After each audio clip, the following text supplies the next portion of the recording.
السلام علیکم ورحمۃ اللہ وبرکاتہ۔ الحمد للہ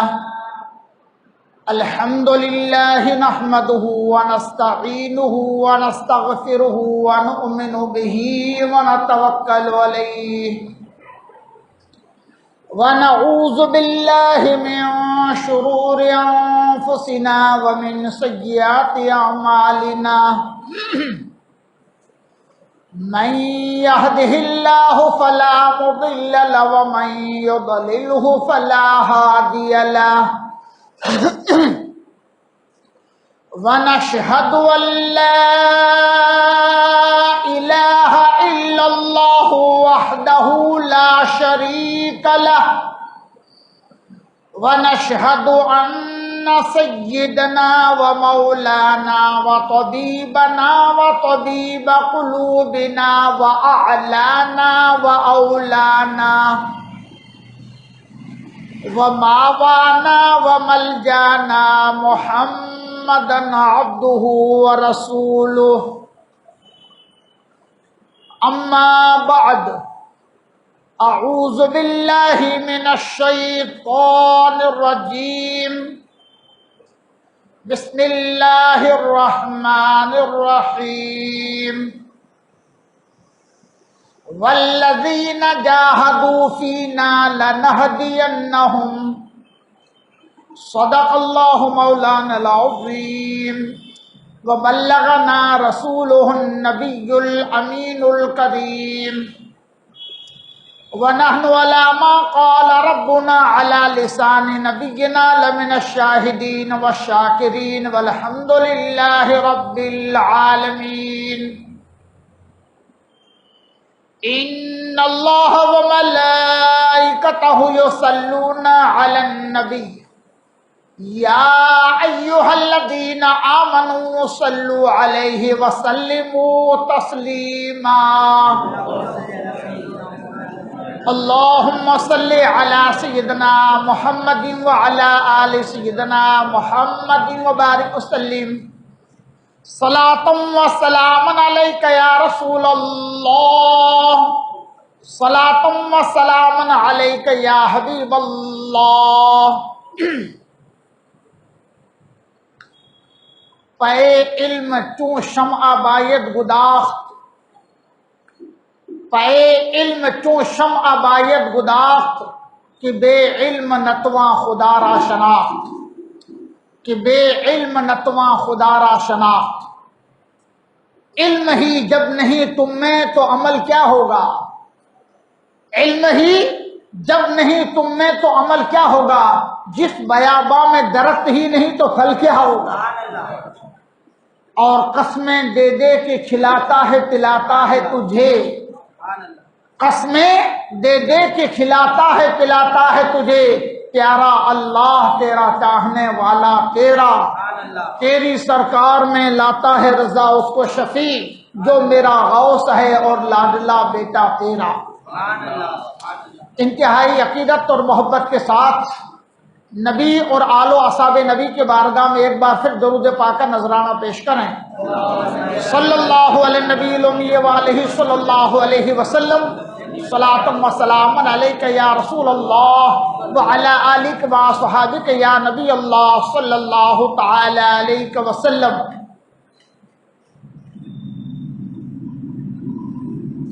محترم بزرگوں، نوجوان دوستو،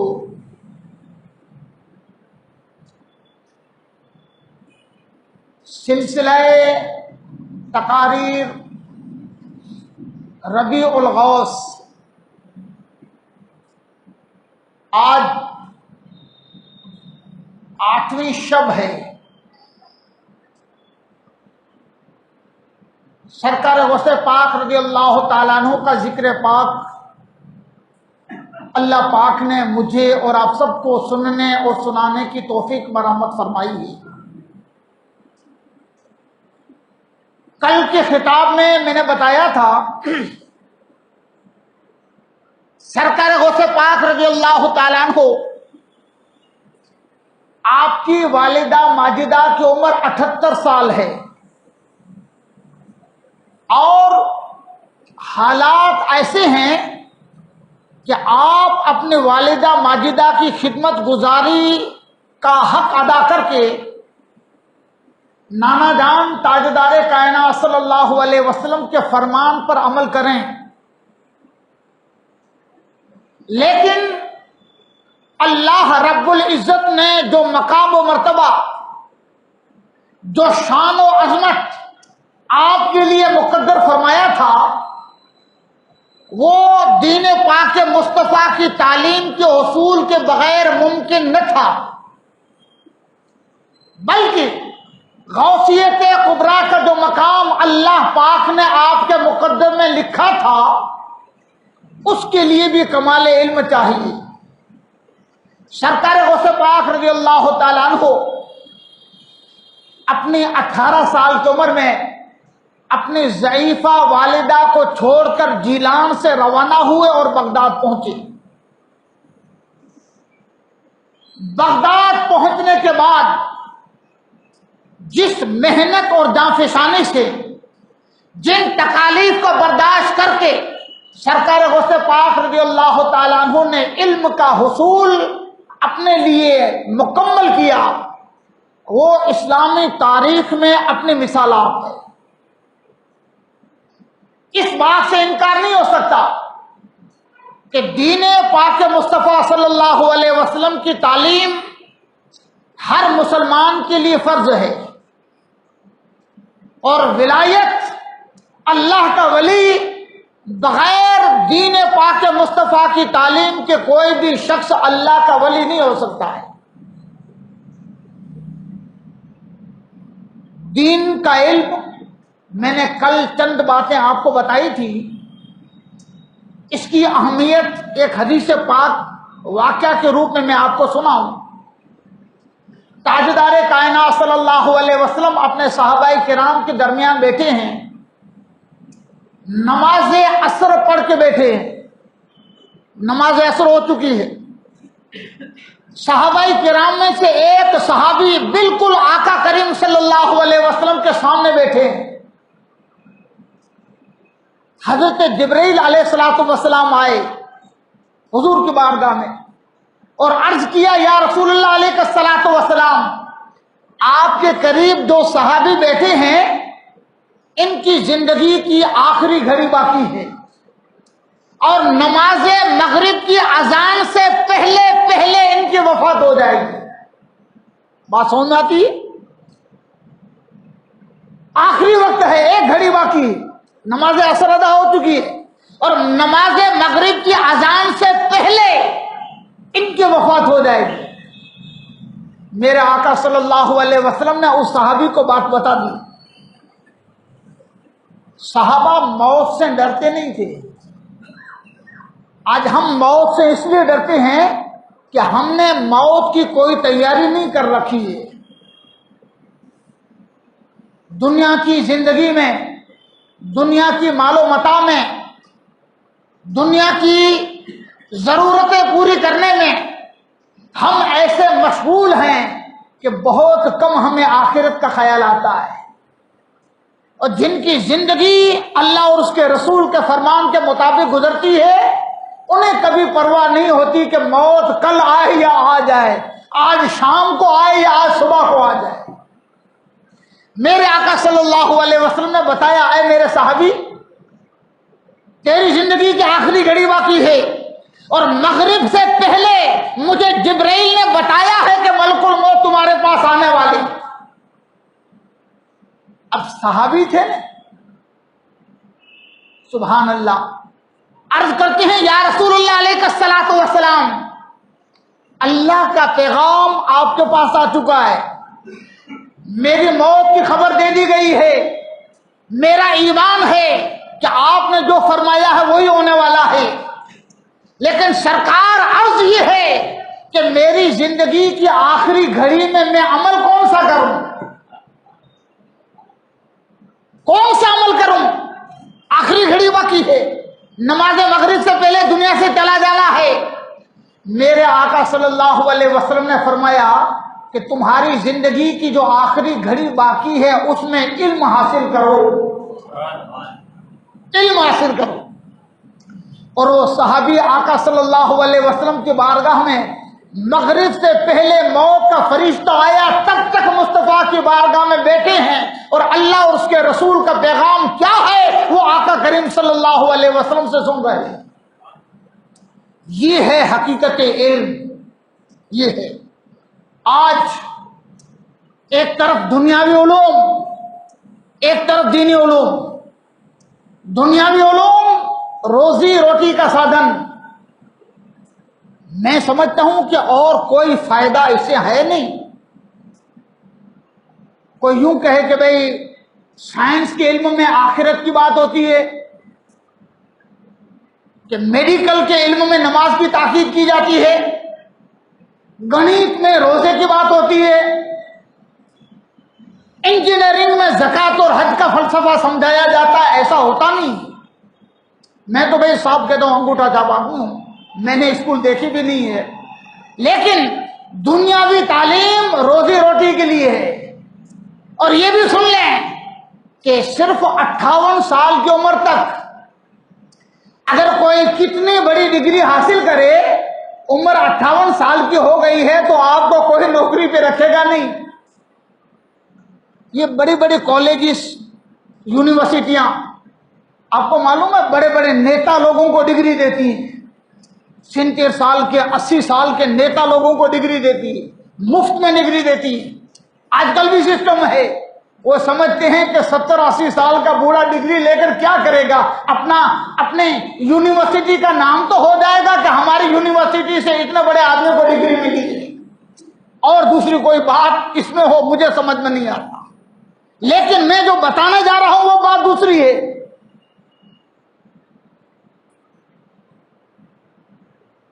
ایک ملک ہے یورپ میں، آج بھی ہے، جس کا نام ہے اسپین، اور ایک اس کے پڑوس میں ایک ملک ہے جس کا نام ہے پورتگال بولتے ہیں انگریزی میں۔ اسپین اور پورتگال دونوں پڑوسی ملک ہیں۔ یہ ملک بعد میں الگ ہوئے، پہلے ایک ملک تھے جس کا پرانا نام تھا اندلس۔ اندلس کی تاریخ میں نے پڑھی ہے، جہاں 700 سال تک اسلامی حکومت رہی ہے۔ 700 سال تک مسلم حکومت رہی ہے۔ مسلم حکمرانوں نے وہاں 700 سال تک حکومت کی ہے۔ عالی شان مسجدیں، اسلامی آثار قدیمہ، جگہ جگہ پر اسلامیات کے نشانات آج بھی موجود ہیں۔ لیکن آپ کو بتانا یہ ہے کہ آج وہاں مسلمانوں کا نام و نشان نہیں ہے۔ 700 سال تک جس دھرتی پر اسلامی حکومت تھی، جہاں جگہ جگہ پر قال قال رسول اللہ کی صدائیں بلند ہوتی تھی، جہاں ہر محلے میں اللہ اکبر کی صدا بلند ہوتی تھی، وہاں اس سرزمین پر آج مسلمانوں کا نام و نشان نہیں ہے۔ آپ کہو گے ایسا کیوں ہوا؟ تو میں آپ کو بتاؤں کہ تھوڑے وقت کے بعد ایسا وقت آ گیا، سیدھی بات ہے، آج ہم بھی سمجھتے ہیں کہ انگریز لوگ بڑے محنتی ہوتے ہیں، جدید تحقیقات ریسرچ میں انگریز بڑے ماہر ہوتے ہیں، تو وہاں کے لوگ دنیاوی تعلیم کے پیچھے ایسے لگ گئے کہ انہوں نے دین کو فراموش کر دیا۔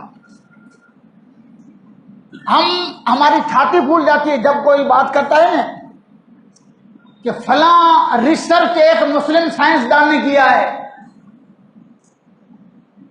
یہ ہارٹ کی سب سے پہلے سرجری کرنے والے مسلمان ڈاکٹرز، سب سے پہلے پلین اڑانے والے چاہے چند قدم وہ مسلمان۔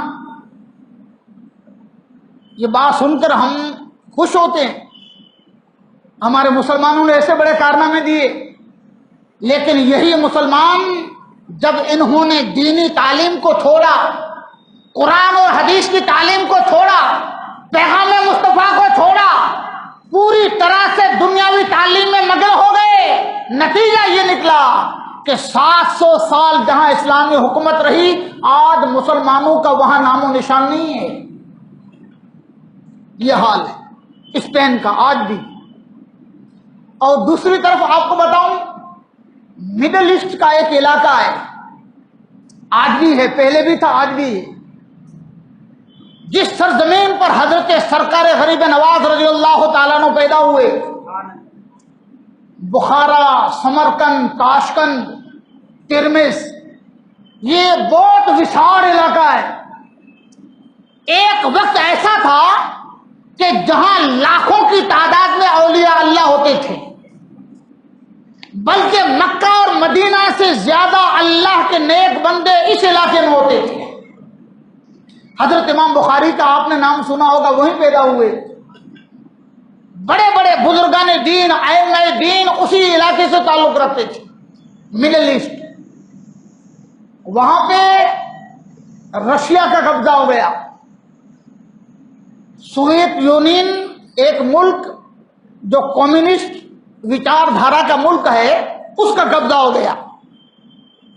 بخارا، تاشقند، سمرقند، خراسان، یہ سارا علاقہ جہاں مسجدوں پر تالے لگائے گئے، مدرسے بند ہو گئے، نماز پڑھنے پر پابندی، قرآن کسی کے گھر میں پایا جائے تو جیل کی سزا. تقریباً 77 سال تک، 77 ایئرس، 77 سال تک یہ ماحول رہا. لیکن جس دھرتی پر اللہ کے ولی گزرے تھے، جہاں کی آب و ہوا میں اللہ والوں کی صدا اللہ اللہ اللہ رتی بسی تھی، جب 77 سال کے بعد سوویت یونین کا پتن ہوا، اس ایک ملک کے 12 ٹکڑے ہوئے، 12 ٹکڑے، اور 12 ٹکڑوں میں سے 6 اسلامی ملک بنے، 6 اسلامی ملک بنے. آپ ذرا اندازہ لگاؤ، اس لیے کہ ان لوگوں نے قرآن کو چھوڑا نہیں. جو حافظ تھے بغیر قرآن کے نسخے کے اپنے بچوں کو پڑھاتے تھے، مسجدوں پر تالے تھے، گھر کا دروازہ بند کر کے گھر میں نماز پڑھتے تھے، جنگل میں کھیتی باڑی کا کام کرتے، درخت کی آڑ میں جا کر اللہ کو سجدہ کرتے تھے. ان لوگوں نے اسلام کو چھوڑا نہیں، دین کی تعلیم کو بھی نہیں چھوڑا. نتیجہ یہ نکلا کہ 77 برس کے بعد بھی اسلام وہاں قائم رہے، قائم ہے، رہے گا، اور انشاءاللہ اس سرزمین پر قیامت تک اسلام کا نام لینے والے زندہ اور تابندہ رہیں. یہ میں نے دونوں سائڈ آپ کو بتائی. میں انکار نہیں کرتا، دنیاوی تعلیم ضروری ہے، دنیاوی تعلیم کا انکار نہیں کیا جا سکتا. اور آج کمپٹیشن کے اس ماحول میں ہمارے بچوں کو دنیاوی تعلیم دینا ضروری ہے. لیکن میں کہوں گا بھائی، دنیاوی تعلیم کے پیچھے ہم ایسے پاگل نہ ہو جائیں کہ ہم دین کو بھول جائیں.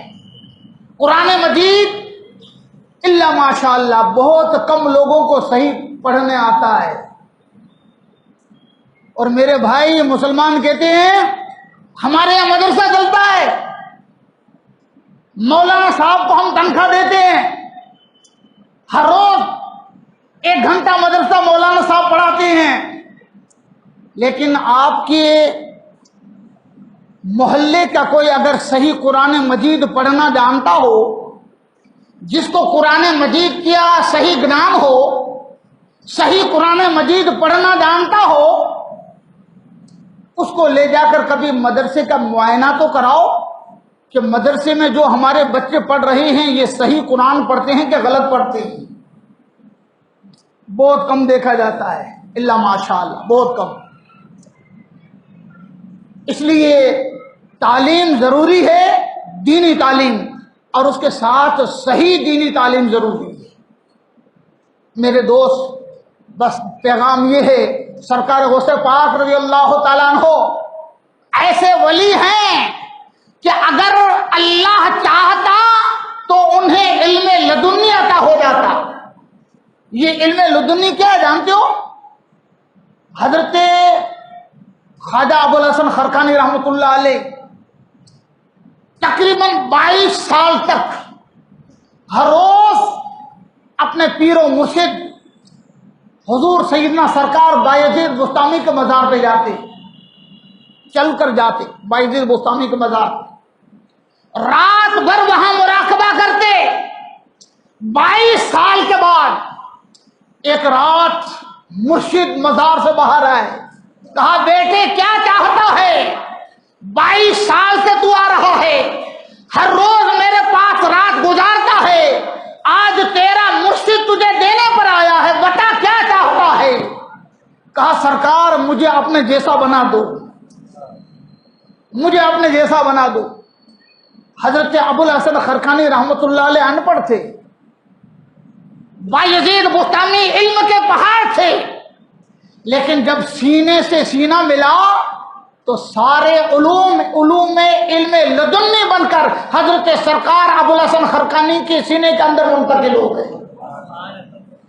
آپ کا ایک مرید کہتا ہے سرکار مجھے اجازت دو، فلاں جگہ جا کر مجھے بخاری شریف پڑھنی ہے۔ حضرت خواجہ ابو الحسن خرقانی کے مرید نے کہا کہ مجھے اجازت دو، وہاں میں جاؤں، ایک عالم دین ہے بخاری شریف پڑھاتے ہیں۔ فرمایا بیٹے اگر تجھے بخاری شریف پڑھنا ہے تو مجھ سے پڑھ لے، میں پڑھاتا ہوں۔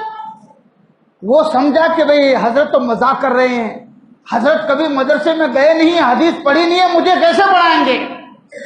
لیکن بار بار کہنے پر مرید جب آپ کے سامنے بخاری شریف پڑھنے کے لیے بیٹھا، ایسا لگتا تھا کہ رسول اللہ سے پوچھ کر مرید کو بتا رہے ہیں کہ آقا حدیث میں کیا فرمانا چاہتے ہیں۔ اس کا نام ہے علم لدنی۔ اگر اللہ چاہتا حضرت غوث پاک کو اس طرح سے علم لدنی مل جاتا، لیکن ایسا آپ نے نہیں کیا، بلکہ سرکار غوث پاک رضی اللہ تعالیٰ عنہ نے 18 سال کی عمر تک اپنے گاؤں میں جیلان میں علم دین حاصل کیا، اور بغداد شریف جانے کے بعد مسلسل 8 سال تک سرکار غوث پاک رضی اللہ تعالیٰ عنہ نے دین پاک مصطفیٰ صلی اللہ علیہ وسلم کی تعلیم دی۔ آپ کے اساتذہ میں ابو الوفا علی بن عقیل، ابو غالب محمد بن حسن باقلانی، ابو الغنائم محمد بن علی بن محمد، حضرت ابو سعید مخزومی رحمۃ اللہ علیہ، حضرت شیخ حماد بن مسلم اور دیگر بے شمار اساتذوں سے حضور سیدنا سرکار غوث پاک رضی اللہ تعالیٰ عنہ نے علوم حاصل کی۔ لیکن بغداد میں بتاؤں کہ بغداد اسلامی مملکت کی راجدھانی تھا، وہاں حکومت کی طرف سے ادارے چالو تھے، مدرسے حکومت چلاتی تھی، لیکن سرکار غوث پاک رضی اللہ تعالیٰ عنہ جس دور میں جس زمانے میں بغداد پہنچے تو 1-2 سال کے بعد قحط پر قحط سالی کی وجہ سے مدرسہ میں گورنمنٹ کی طرف سے جو امداد ملتی تھی وہ بند ہو گئی، بچوں کے کھانے پینے کا انتظام ختم ہو گیا۔ سرکار غوث پاک رضی اللہ تعالیٰ عنہ جس مقصد کے لیے آئے تھے، آپ نے فیصلہ کر لیا کہ کیسی بھی تکلیف اٹھا لوں گا لیکن دین پاک مصطفیٰ صلی اللہ علیہ وسلم کی تعلیم ضرور پوری کروں گا۔ آپ نے بڑی تکلیف اٹھائی، بڑی تکلیف اٹھائی۔ سب سے پہلے اپنے نفس سے جہاد کیا۔ آپ کی جو پہلے استاد تھے حضرت شیخ حماد رحمۃ اللہ علیہ، آپ کا امتحان لیتے، پریکشا لیتے، کبھی کبھی کہتے تم ہمارے یہاں کیوں آئے ہو، کبھی کبھی کہتے کہ تمہارے لیے روٹی نہیں ہے، سارے بچوں کو کھلائی دی گئی، تمہارے لیے کھانا نہیں ہے۔ جب آپ کے استاد نے اس طرح سے غوث پاک کو کہنا شروع کیا تو دوسرے لوگ بھی اس طرح سے آپ کو ستانے لگے۔ حضرت شیخ مسلم بن حماد کو جلال آ گیا اور فرمایا اے نادانو، تمہیں معلوم نہیں ہے میں اسے جو کچھ کہتا ہوں بطور امتحان اسے کہا کرتا ہوں۔ اللہ کی قسم اس کا وہ مقام و مرتبہ ہے کہ جو مقام و مرتبہ تم میں سے کسی کو نصیب نہیں ہے۔ میں نے اسے آزمایا ہے، اس کا امتحان لیا ہے، لیکن پہاڑ سے بھی زیادہ اپنی جگہ پر میں نے اسے ثابت قدم دیکھا ہے۔ سرکار غوث پاک رضی اللہ تعالیٰ عنہ ایک مرتبہ 22 دنوں تک کھانا نہ ملا۔ جب مدرسے کا مطبخ بند تھا، نہ وہاں کوئی آپ کا رشتہ دار ہے، نہ کوئی جان پہچان والا ہے، آپ تو مدرسے میں پڑھتے تھے، نہ کوئی مرید ہے، نہ عقیدت مند ہے، نہ جان پہچان والا ہے۔ مدرسے کے طالب علموں کو کون پہچانتا ہے؟ جنگل میں جا کر گھاس پھوس کھا کر آپ گزارا کرتے، لیکن قحط پر قحط پڑے تو جنگل کے گھاس بھی ختم، جنگلی درختوں کی جڑی بوٹیاں بھی ختم۔ سرکار غوث پاک رضی اللہ تعالیٰ عنہ کے زمانے میں بغداد میں جو نوشیروان بادشاہ تھا حضور علیہ الصلوۃ والسلام کے زمانے سے پہلے، اس بادشاہ کے محلات کے کھنڈرات تھے وہاں، تو وہاں غریب لوگ، درویش، فقیر لوگ وہاں چلے جاتے اور زمین کو کھودتے، کسی کو سونے کا ٹکڑا مل جاتا، کسی کو چاندی مل جاتی، کسی کو تانبا پیتل مل جاتا، کسی کو سکے مل جاتے۔ اس طرح سے وہاں درویش اور فقراء لوگ وہاں تلاش میں پھرا کرتے تھے۔ سرکار غوث پاک 22 دن سے کھانا نہیں کھایا، وہاں چلے گئے، دیکھا تو 40 درویش وہاں کھنڈرات میں تلاش کر رہے ہیں کہ کچھ مل جائے، لیکن اللہ والوں میں اتحاد بہت ہوتا ہے، جو صحیح معنی میں درویش ہوتے ہیں۔ سرکار غوث پاک کو پتہ چلا کہ ان 40 درویشوں نے فیصلہ کیا ہے کہ ہم میں سے جس کو جو ملے گا سب مل کر کھائیں گے۔ آپ بھی ان کے ساتھ شامل ہو گئے، لیکن فوراً خیال آیا کہ اگر مجھے کچھ ملا تو ٹھیک ہے، میں ان سب کو کھلا دوں گا، لیکن اگر مجھے کچھ نہ ملا اور ان لوگوں کو کچھ ملا تو میں اپنے کو ان کے اوپر بوجھ بننا نہیں چاہتا، اپنا بوجھ ان کے اوپر ڈالنا نہیں چاہتا، یہ کہا اور آپ واپس آ گئے۔ راستے میں ایک شخص ملا، اس نے حضرت غوث پاک رضی اللہ تعالیٰ عنہ کو سونے کا سکہ دیا، فرمایا کہ آپ کی والدہ نے میرے ساتھ بھیجا ہے۔ سرکار غوث پاک رضی اللہ تعالیٰ عنہ نے اپنی ضرورت میں اسے استعمال کیا، اور جو کچھ بچا تھا ان 40 درویشوں میں جا کر آپ نے کھانا لے کر تقسیم فرما دیا۔ خود بھوکے رہتے ہیں، اوروں کو کھلا دیتے ہیں، کیسے صابر ہیں محمد کے گھرانے والے۔ ایک مرتبہ 40 دن ہو گئے، سرکار غوث پاک رضی اللہ تعالیٰ عنہ کھانا نہیں ملا ہے،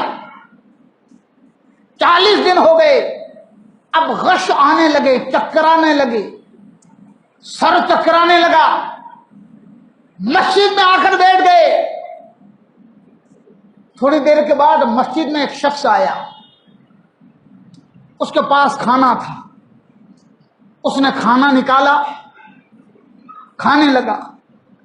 سرکار غوث پاک رضی اللہ تعالیٰ عنہ خود فرماتے ہیں کہ مجھے ایسی بھوک لگی تھی کہ اس کے کھانے کو دیکھ کر جب وہ لقمہ منہ میں ڈالتا تو میرا منہ بھی بے ساختہ کھل جاتا تھا۔ 40 دنوں سے بھوک نے نڈھال کر رکھا تھا۔ اچانک کھاتے کھاتے اس کی نظر حضرت غوث پاک پہ پڑ گئی۔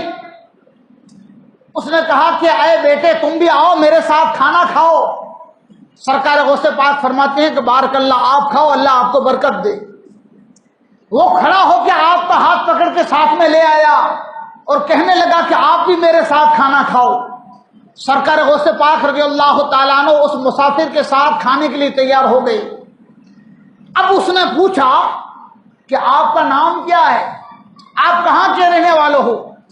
آپ نے فرمایا کہ میں جیلان کا رہنے والا ہوں، یہاں طالب علم ہوں۔ اس نے کہا کہ جیلان کا ایک لڑکا ہے جس کا نام سید عبد القادر ہے، آپ اس کو جانتے ہو؟ آپ نے فرمایا کہ سید عبد القادر جیلانی میں ہی ہوں۔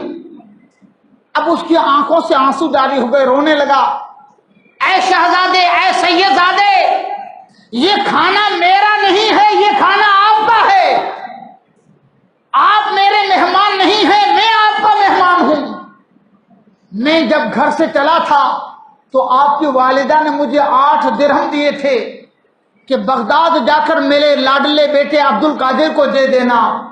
بڑی تلاش اور جستجو کے باوجود میں نے آپ کو نہ پایا، آج بھوک نے نڈال کیا تو آپ کے درہموں میں سے خیانت کر کے کھانا میں نے خریدا ہے جو یہاں لایا ہوں۔ میں آپ کا مہمان ہوں، آپ میرے مہمان نہیں ہیں۔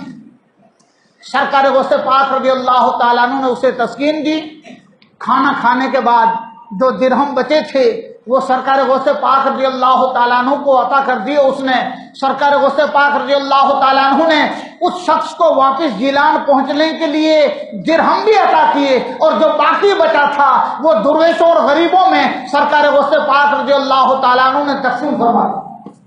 یعنی بڑی محنت اور جد و جہد اور اس کے ساتھ بڑی مصائب اور آلام کا سامنا کر کے سرکار غوث پاک رضی اللہ تعالیٰ عنہ نے علم حاصل کیا۔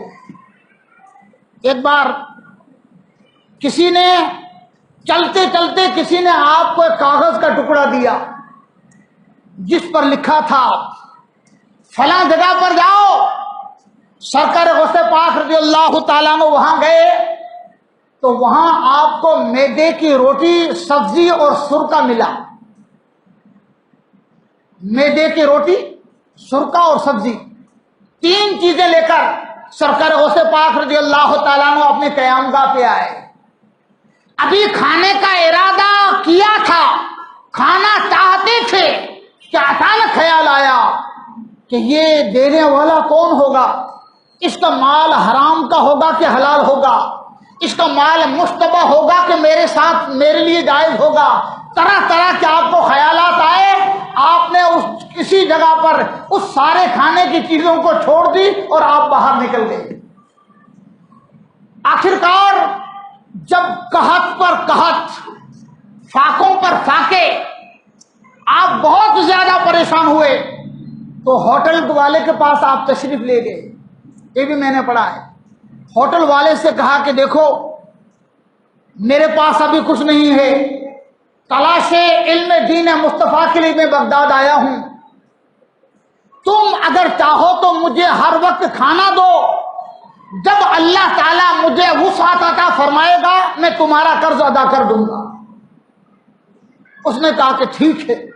سرکار غوث پاک رضی اللہ تعالیٰ عنہ روز 2 روٹیاں اور سبزی لے کر، 2 روٹیاں اور سالن لے کر کھانا کھا لیتے۔ کئی عرصہ گزرنے کے بعد آپ کو پھر خیال آیا۔ ہر بات میں اللہ والوں کے ایک سبق ہوتا ہے۔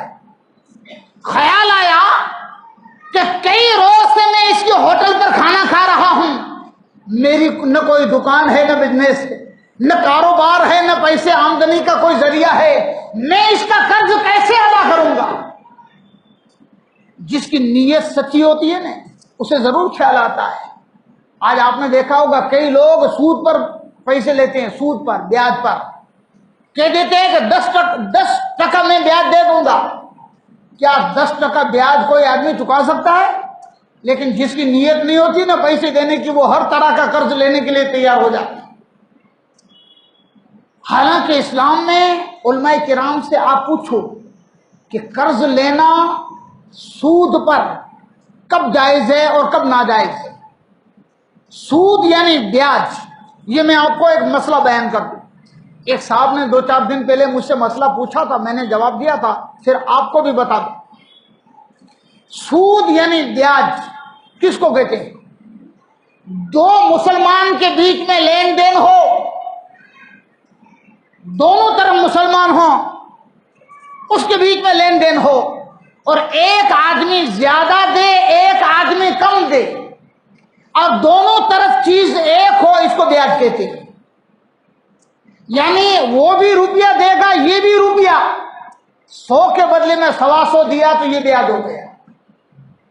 دونوں طرف مسلمان ہو اور دونوں طرف ایک ہی چیز ہو۔ اگر چیز بدل گئی تو بیاج نہیں ہوگا۔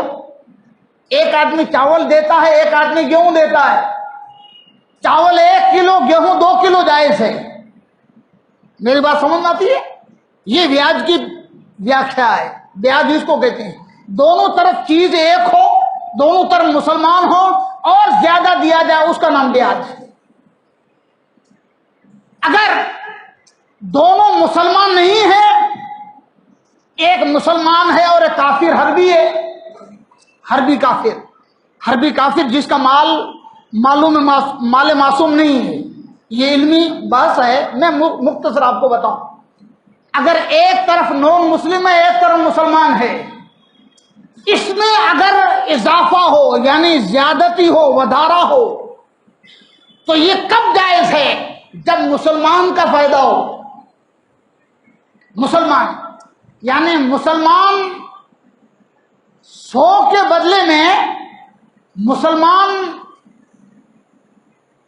زیادہ نہ دے، مسلمان کے پاس کوئی 100 روپے لے جائے کافر، اور مسلمان کہے میں تجھ سے 125 روپیہ لوں گا، یہ جائز ہے، یہ جائز ہے۔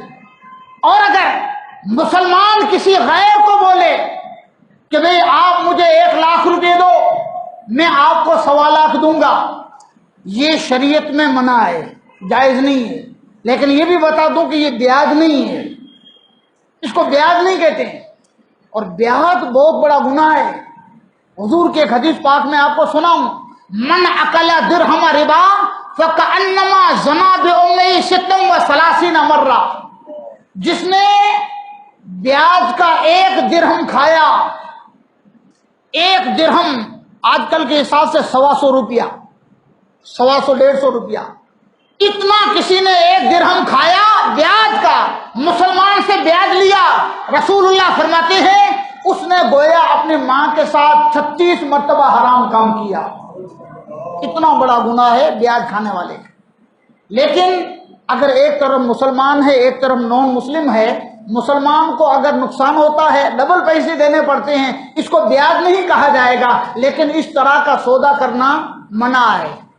لیکن ہاں اگر کوئی ضرورت ہے، کئی بار ایسا ہوتا ہے کسی کے پاس مکان نہیں ہے، جیسے بڑے سٹی میں مکان نہیں ہے، رہنے کے لیے مکان نہیں ہے، اگر کرایہ پر لے گا تو کرایہ بہت زیادہ ہے، کاروبار نہیں ہے، کاروبار ادھار کوئی مال نہیں دیتا ہے، اور اگر مال دے گا تو دام زیادہ لے گا، اگر اس طرح کا کوئی معاملہ ہے تو مسلمان کو بھی غیر کو زیادہ رقم دینا جائز ہے۔ لیکن یہاں پھر کہہ دوں کہ آپ کے پاس مکان ہے 25 لاکھ کا، آپ کی ضرورت کی گنجائش ہے، آپ کہتے ہو کہ نہیں مجھے تو ہائی فائی بلڈنگ میں 50 لاکھ کا لینا ہے، نہیں بیاج پر پیسے، بیاج والی لون لے کر بڑا بنگلہ خریدنا ہے، یہ بھی اسلام میں جائز نہیں ہے۔ ضرورت کے لیے اسلام نے ایسی چیزیں جائز رکھی ہیں، جب ضرورت نہیں ہے، ہم ضرورت نہ ہو اور بہانہ بنائیں کہ ہماری ضرورت ہے، اسلام میں اس کی کوئی اجازت نہیں ہے۔ بہرحال یہ تو ایک مسئلہ آ گیا، اب میں اصل پوائنٹ پہ آتا ہوں۔ سرکار غوث پاک رضی اللہ تعالیٰ عنہ ہوٹل پہ کھانا کھاتے رہے، اس کا قرضہ بڑھتا گیا۔ ایک دن کسی نے آپ کو آواز دی، ہاتف غیبی سے آواز آئی، اے عبد القادر فلاں جگہ جاؤ۔ سرکار غوث پاک رضی اللہ تعالیٰ عنہ وہاں گئے تو دیکھا کہ سونے کا ایک بہت بڑا ٹکڑا آپ کو زمین سے مل گیا۔ سرکار غوث پاک رضی اللہ تعالیٰ عنہ نے اس ہوٹل والے کا قرض بھی چکا دیا، باقی جو رقم بچی تھی وہ آپ نے غریبوں اور حاجت مندوں میں تقسیم فرما دی۔ اس طرح سے 8 سال تک سرکار غوث پاک رضی اللہ تعالیٰ عنہ ساری تکلیفیں اٹھا کر دین پاک مصطفیٰ کی تعلیم حاصل کرتے رہے۔ اور تعلیم سبحان اللہ، اساتذہ کا ادب، ہر استاد سے کچھ لینا ہے، یہ جذبہ۔ اس لیے میں نے آج لیڈیز مجلس میں ایک بات بتائی تھی کہ آپ کو کچھ سیکھنا ہے تو آپ کو خالی برتن لے کے جانا پڑے گا۔ پانی بھرنے کے لیے جاؤ تو خالی مٹکا لے کے جاؤ، اگر پانی کا مٹکا بھرا ہوا لے کر جاؤ گے تو وہاں سے کچھ آپ کو نہیں ملے گا، مٹکا تو پہلے سے بھرا ہوا ہے۔ گلاس پانی کا بھرنے کے لیے آپ کو جانا ہے تو آپ کو گلاس خالی لے کر جانا ہوگا، اگر پہلے سے بھرا ہے اوپر بھرنے جاؤ گے تو اوور فلو ہو جائے گا۔ کتنے لوگ یہ سمجھتے ہیں کہ ارے میں تو بہت جانتا ہوں، میرے پاس تو بڑا علم ہے، مجھے کچھ سیکھنے کی ضرورت نہیں ہے، ہم تو بس مولانا لوگوں کے بھول نکالنے کے لیے جاتے ہیں۔ جھوٹ نہیں بولتا۔ ایک صاحب نے بہت سال پہلے کی بات ہے، اوپلیٹا میں مجھے کہا تھا مولانا صاحب مجھے حافظ بننا ہے، میں آپ کے پاس حافظ بننے کے لیے آؤں گا ہر روز عشاء نماز کے بعد۔ میں نے کہا اچھی بات ہے، اللہ توفیق دے آپ کو، روز آیا کرو، میں تو بیٹھا رہتا ہوں، میرا تو کوئی کام ہی نہیں، عشاء کے بعد تو میں فری رہتا ہوں، آؤ۔ لیکن میں داڑھی باڑھی رکھا کہ کوئی مولانا مجھے بننا نہیں ہے، نہ امام بننا ہے، حافظ اس لیے بننا ہے تاکہ رمضان میں دوسری مسجدوں میں حافظ سنانے کے لیے آتے ہیں ان کی بھول نکال سکوں۔ میں نے کہا بھائی آپ اپنی نیت صحیح کر لو، آپ قیامت تک کبھی حافظ نہیں بن سکتے۔ اس لیے کہ اللہ کا کلام سینے میں لینے کے لیے نیت اچھی چاہیے، اور لوگوں کا عیب تلاش کرنے کے لیے آپ حافظ بننا چاہتے ہیں، آپ کبھی بھی قرآن کے حافظ نہیں بن پائیں گے۔ سرکار غوث پاک کی ایک بات کروں، آپ ایک مرتبہ حضرت غوث پاک رضی اللہ تعالیٰ عنہ کے زمانے میں آپ کے دو ساتھی اور تھے، ایک کا نام تھا ابن سقا، ایک کا نام تھا عبداللہ، اور ایک حضرت عبد القادر جیلانی رضی اللہ تعالیٰ عنہ۔ بغداد میں جس طرح آج صورت میں باہر کے علماء آتے ہیں، باہر کے پیر آتے ہیں، علماء آتے ہیں، مشائخ آتے ہیں، لوگ سننے جاتے ہیں، تو بغداد اسلامی مملکت کی راجدھانی تھا، بڑے بڑے صوفیاء اللہ والے وہاں آتے تھے، خطیب آتے تھے، بڑے بڑے مبلغین آتے تھے۔ تو پتہ چلا کہ ایک اللہ کے ولی ہیں، وہ کتب وقت ہیں، آتے ہیں، اور ان کی کرامت تھی کہ جب چاہتے موجود ہوتے اور جب چاہتے غائب ہو جاتے تھے، لوگ دیکھ رہے اور غائب ہو جاتے، اور وہ لوگوں کو دین پاک مصطفیٰ کی باتیں بتانے اور نصیحت فرمانے کے لیے آتے تھے۔ سرکار غوث پاک رضی اللہ تعالیٰ عنہ نے اپنے ساتھیوں سے کہا کہ چلو آج اس اللہ والے کی زیارت بھی کریں گے اور اس اللہ والے کا بیان بھی سنیں گے۔ اب تینوں چلے، ایک کا نام جس کا نام ابن سقا تھا، اس نے کہا، بڑا ہوشیار ذہین آدمی تھا، اچھا نالج رکھتا تھا، اس نے کہا کہ جو بابا آنے والے ہیں میں ان کو ایسا سوال پوچھوں گا، ایسا سوال پوچھوں گا کہ میرے سوال کا جواب وہ نہیں دے پائیں گے، میری گارنٹی ہے۔ دوسرے نے کہا کہ میں بھی پوچھوں گا، دیکھتا ہوں کہ میرے سوال کا کیا جواب دیں گے۔ سرکار غوث پاک رضی اللہ تعالیٰ عنہ نے فرمایا کہ میں اللہ والے کا امتحان لوں، اس سے اللہ کی پناہ، میں تو یہ دیکھتا ہوں کہ اس اللہ والے کا فیض مجھے کتنا ملتا ہے، اس اللہ والے سے میں کتنا حاصل کر سکتا ہوں۔ یہ تینوں گئے، علماء نے لکھا ہے تینوں گئے، جب پہنچے نا وہ بزرگ حاضر نہیں تھے، غائب ہو گئے تھے۔ تھوڑی دیر کے بعد آئے، سب سے پہلے ابن سقا پر نگاہ غضب ڈالی، اس سے کہا کہ نادان، تو یہ سمجھتا ہے کہ میں تیرے سوال کا جواب نہیں دے پاؤں گا؟ یہ تیرا سوال ہے اور یہ اس کا جواب ہے، اور سن لے، دنیا تیرے سر کے اوپر چڑھ گئی ہے اور میری نگاہ ولایت دیکھ رہی ہے کہ ایمان تیرا چلا جائے گا اور کافر ہو کے تو مرے گا۔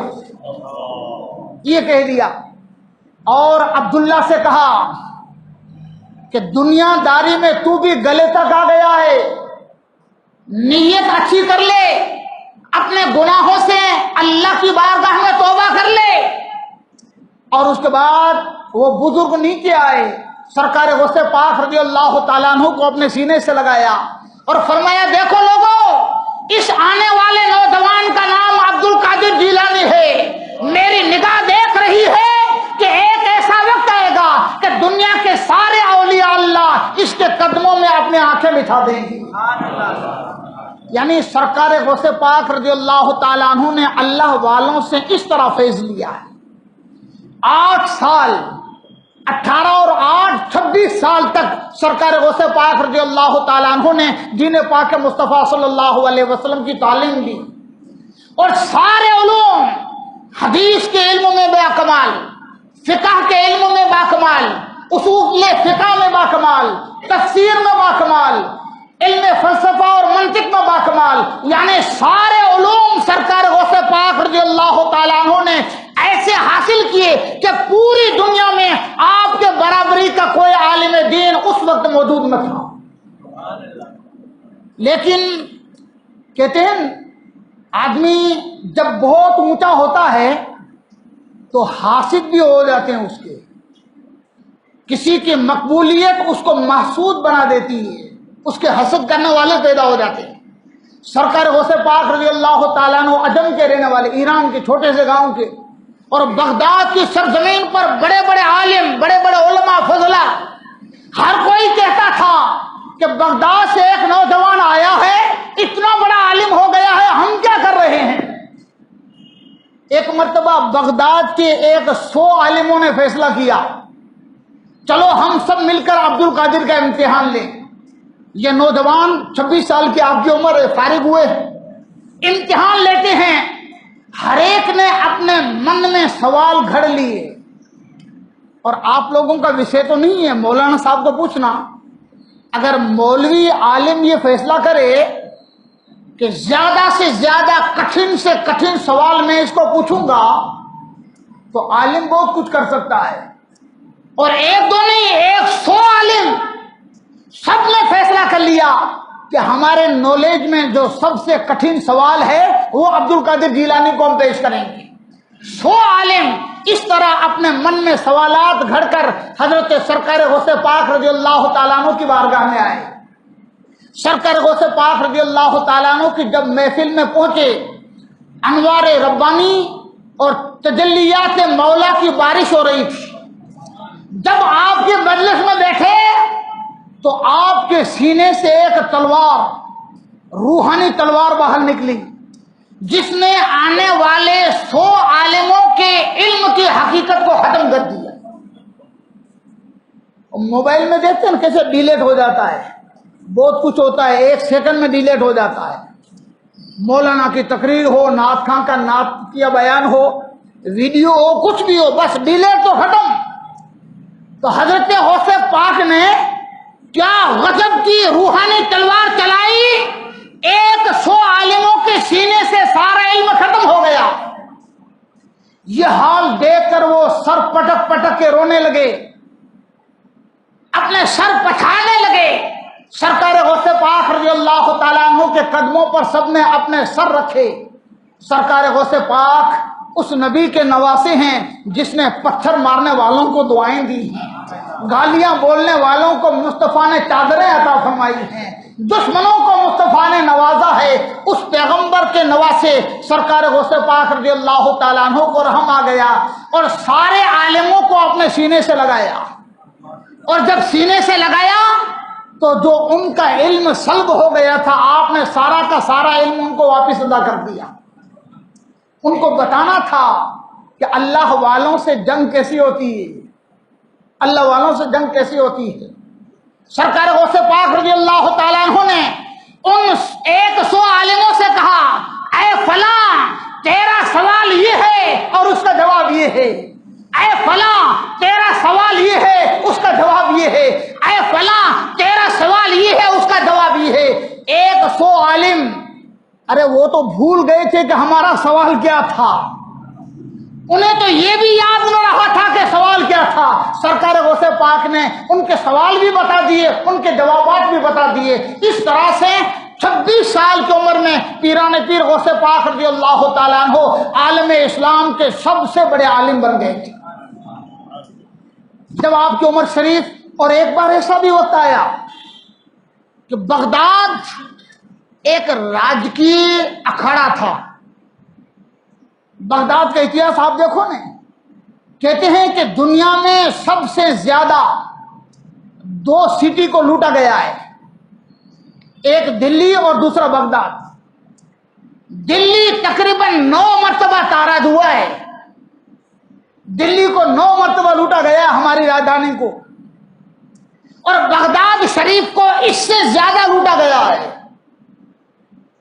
وہاں راج کی اکھاڑا، جھگڑا اور فساد کا گھر، الگ الگ فرقے، الگ الگ خیالات اور نظریات کو ماننے والے لوگ۔ آپ کو ایک مثال دوں، تاتاری لوگ آئے، مغل لوگ، ہلاکو خان، چنگیز خان، یہ بڑے ڈینجر لوگ تھے، پوری دنیا میں لاکھوں لوگوں کو قتل کر کے یہ لوگ بغداد آئے۔ بغداد میں اس زمانے میں شافعی اور حنفیوں کا جھگڑا چلتا تھا۔ میں آپ کو بتاؤں اتحاد اور ایکتا کیا چیز ہوتی ہے۔ اب حنفی اور شافعی دونوں اہل سنت والجماعت کے عقیدوں کو ماننے والے ہیں۔ مولانا صاحب اجازت ہو تو میں 5 منٹ میں ایک اچھی بات بتاؤں، شاید میں نے بتائی ہو۔ یہ اہل سنت والجماعت میں سے کوئی مالکی ہے، کوئی حنبلی ہے، کوئی حنفی ہے، کوئی شافعی ہے، یہ الگ الگ کیوں ہیں؟ کبھی آپ نے اس پر غور کیا؟ ہمارے علماء کہتے ہیں کہ سب سچ، سب حق پر ہیں۔ اب دیکھو مثال، حنفی کہتے ہیں کہ نماز اللہ اکبر کہو اور ناف کے نیچے ہاتھ باندھو. یہ حنفی مذہب کہتا ہے ناف کے نیچے یوں ہاتھ باندھو. شافعی کہتے ہیں اللہ اکبر کہو اور ہاتھ سینے پہ باندھو. حنبلی کہتے ہیں اللہ اکبر کہو ہاتھ سینے پہ باندھو. مالکی کہتے ہیں اللہ اکبر کہو اور ہاتھ باندھو نہیں سیدھے رکھو. امام مالک کے مذہب میں ہاتھ سیدھا رکھو، شافعی اور حنبلی مذہب میں سینے پر، حنفی مذہب میں ناف کے نیچے. یہ خالی ہاتھ باندھنے میں 3 باتیں ہیں. اور آپ کو بتاؤں اللہ اکبر ہم تکبیر تحریمہ کہتے ہیں، وہاں سے لے کر سلام تک 2 رکعت پڑھنی ہو تو آپ کو 2 منٹ لگیں گے، 3 منٹ زیادہ سے زیادہ.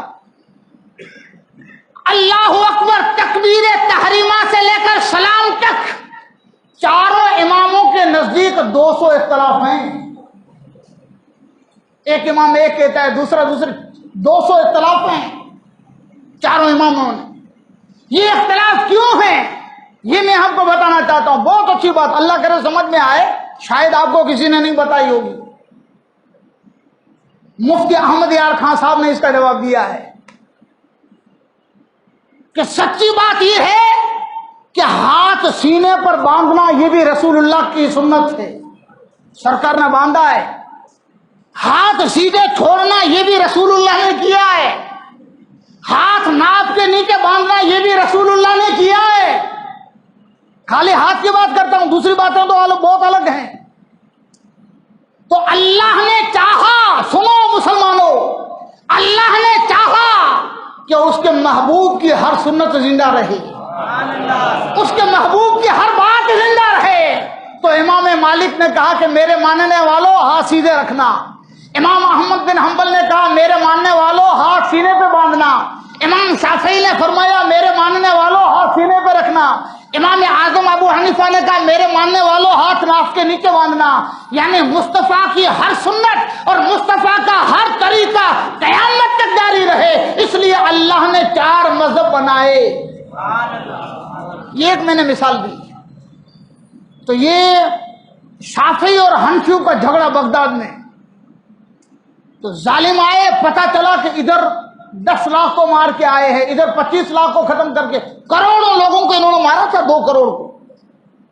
ہلاکو اور چنگیز کی فوجوں نے 2 کروڑ مسلمانوں کا قتل کیا تھا. اب میٹنگ ہوئی، چلو ہم سب مل کر مقابلہ کریں، دشمن کا ایک ہو جائیں. حنفی اور شافعی دونوں نے مل کر. اب وہاں جھگڑا آ گیا کہ دشمن کا مقابلہ بعد میں ہوگا، پہلے یہ بتاؤ طہارت کے لیے 1 پتھر کافی ہے کہ 3 پتھر ضروری ہیں. ان کا جو آپسی اختلاف تھا نا اس کو لے کر آئے کہ وہ بعد میں جگہ، پہلے یہ بتاؤ.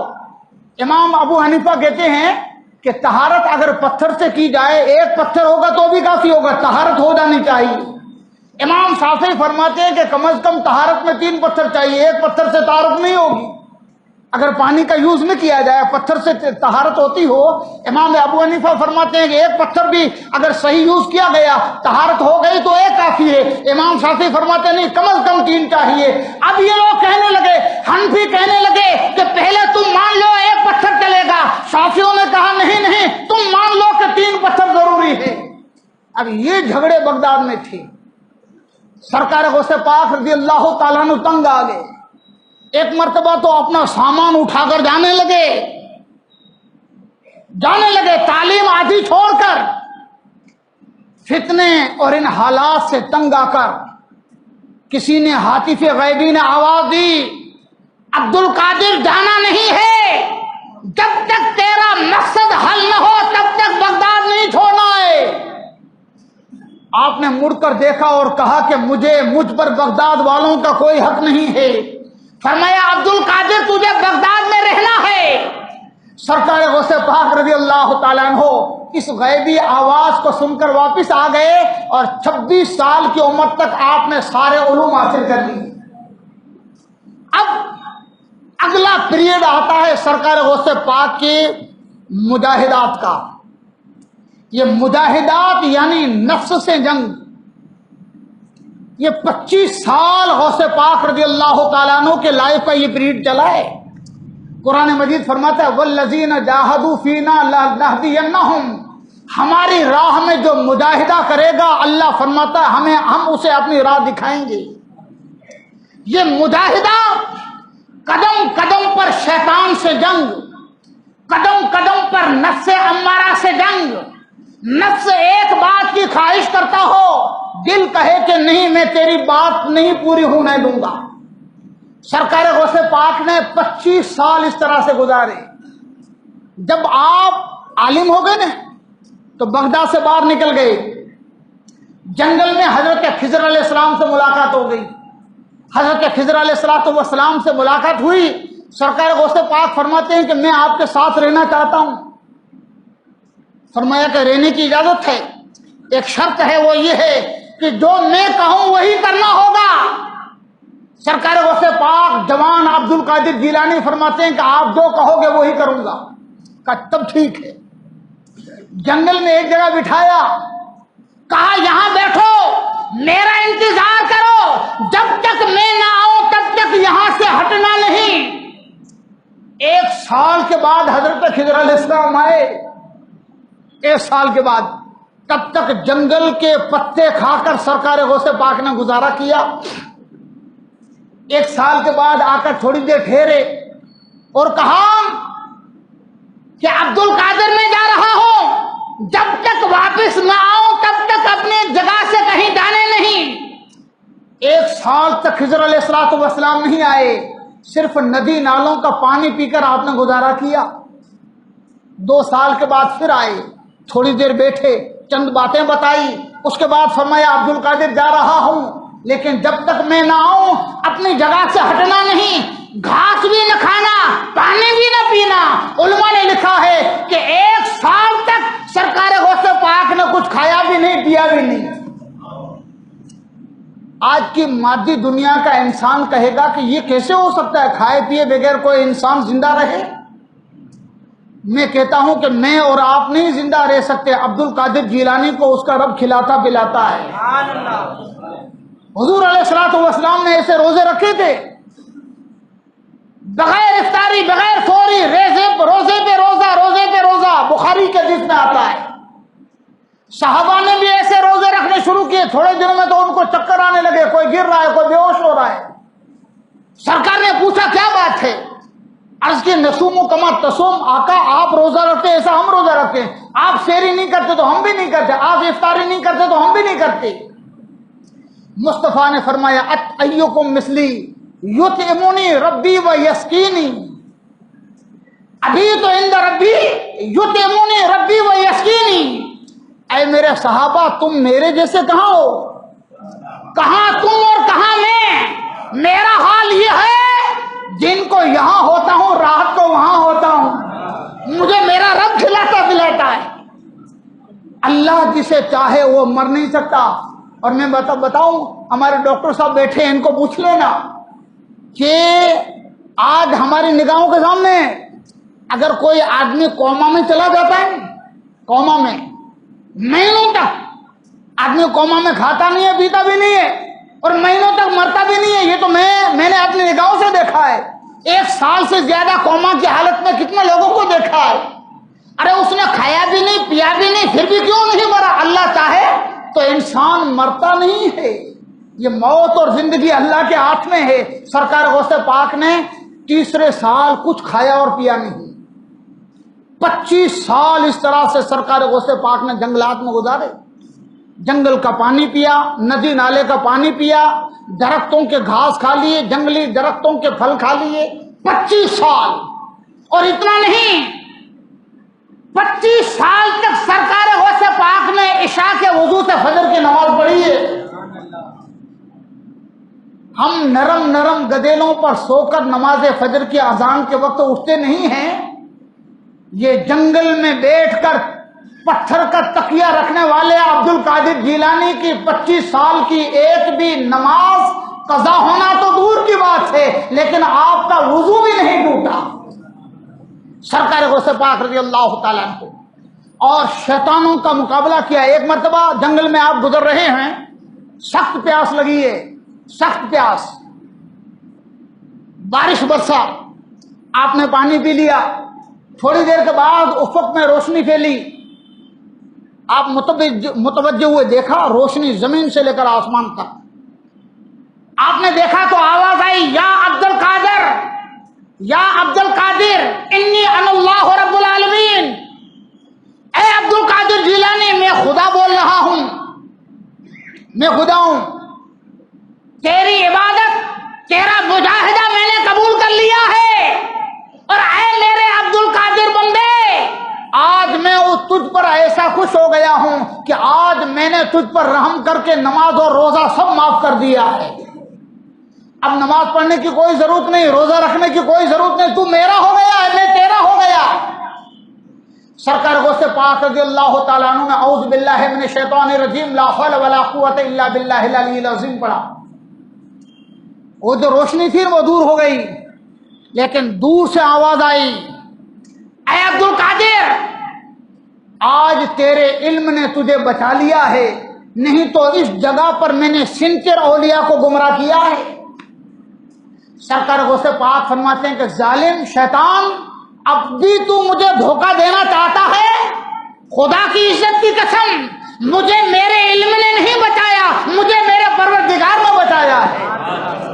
اگر علم بچانے والا ہوتا تو تیرا علم تو مجھ سے کہیں بڑھ کر ہے، تیرا علم تجھے بچا لیتا۔ سرکار غوث پاک کو پوچھا گیا، آپ کو کیسے پتا چلا یہ شیطان ہے؟ آپ کو کیسے پتا چلا؟ فرمایا کہ جب اس نے یہ کہا کہ عبد القادر تجھ پر نماز معاف ہے، روزہ معاف ہے، میں سمجھ گیا کہ یہ نماز اور روزہ تاجدار کائنات محبوب رب العالمین پر معاف نہیں تھے تو دوسرے کسی اور پر معاف کیسے ہو سکتے ہیں؟ میں سمجھ گیا کہ یہ خدا کی صدا نہیں ہے، یہ شیطانی صدا ہے۔ سرکار غوث پاک رضی اللہ تعالیٰ عنہ نے 25 سال اس طرح سے گزارے، اور آخری 11 سال برج عجمی میں گزارے۔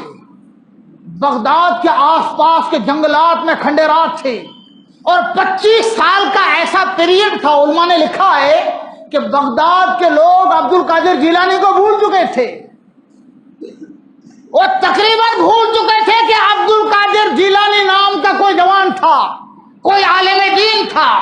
سرکار غوث پاک خود فرماتے ہیں کہ ان 25 سالوں میں نہ میں نے کسی کو دیکھا، نہ مجھے کسی نے دیکھا۔ اس کو کہتے ہیں مجاہدہ، اپنے آپ کو عشق خداوندی کی بھٹی میں پکانا۔ اور تصوف میں کہا جاتا ہے، تصوف یعنی ولایت کا علم۔ مٹی ہوتی ہے، مٹی اگر کچی مٹی ہو نا، کتنا بھی اچھا کاریگر کچی مٹی کا گھڑا بنا دے، آپ اس میں پانی ڈالو گے تو وہ ٹوٹ جائے گا، پانی نہیں رہے گا۔ اس کچی مٹی کے برتن کو کام کے لائق بنانے کے لیے اس کو بھٹی میں آپ کو جلانا پڑے گا، آگ کے کھورے میں اس کو جلانا پڑے گا، وہ پکے گا تب اس قابل ہوگا کہ اس میں کوئی چیز بھری جائے، اس سے فائدہ اٹھایا جائے۔ تو ولایت کے جو مہتاب و آفتاب ہوتے ہیں اسے عشق خدا کی بھٹی میں جلایا جاتا ہے، عشق خداوندی میں اس کی زندگی کے شب و لیل گزارے جاتے ہیں، تب کہیں وہ باکمال بنتے ہیں۔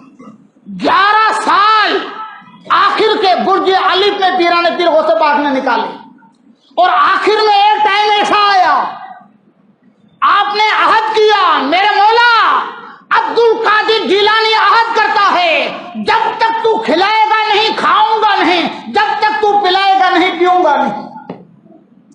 اب آج کے دور میں کوئی اگر یہ کہے کہ اللہ نہیں کھلائے گا تو میں نہیں کھاؤں گا، اللہ نہیں پلائے گا تو میں نہیں پیوں گا، میرے خیال سے اس کے لیے قبر تاتکالک کھودوانی چاہیے، اس لیے کہ بہت جلدی ہو جانے والا ہے۔ لیکن یہ اللہ والوں کا مقام ہوتا ہے۔ سرکار غوث پاک نے جب یہ عہد کر لیا نے، حضرت خضر علیہ السلام آئے، کہا سرکار کھا لو، فرمایا میں نے اللہ سے عہد کیا، وہ نہیں کھلائے گا تو کھاؤں گا نہیں، وہ نہیں پلائے گا تو پیوں گا نہیں۔ اس زمانے کے ولی غوث العالم حضرت سیدنا سرکار ابو سعید مخزومی رحمۃ اللہ علیہ، جو غوث پاک کے پیر و مرشد بنے، وہ برج علف میں ان کو لینے کے لیے گئے، اپنے گھر لے آئے۔ خواجہ ابو سعید مخزومی رحمۃ اللہ علیہ غوث پاک رضی اللہ تعالیٰ عنہ کے پیر و مرشد ہیں، اور یہ بھی سنیں یہ سادات نہیں ہیں۔ کتنے لوگ یہ کہتے ہیں صحیح صاحب کہ سید کے سوا کسی کا مرید نہیں بن سکتا ہے۔ سیدنا پیران پیر غوث پاک رضی اللہ تعالیٰ عنہ جس پیر کے مرید بنے ہیں وہ سادات نہیں ہیں، ہاں یہاں تو یار سے جس کا تعلق ہو وہ پیر ہے، مولا سے جس کا تعلق ہے وہ پیر ہے۔ بات سمجھ میں آتی ہے؟ حضرت خواجہ ابو سعید مخدومی رحمۃ اللہ علیہ پیران پیر دستگیر کا ہاتھ پکڑ کر گھر لے آئے، کھانا سامنے رکھا، فرمایا بیٹے کھانا کھا لے۔ کہا سرکار میں نے اللہ سے عہد کیا ہے جب تک خدا نہیں کھلائے گا کھاؤں گا نہیں، مولا نہیں پلائے گا پیوں گا نہیں۔ فرمایا بیٹے یہ کھانا جو میں کھلا رہا ہوں یہ میں نہیں کھلاتا، رب کھلا رہا ہے۔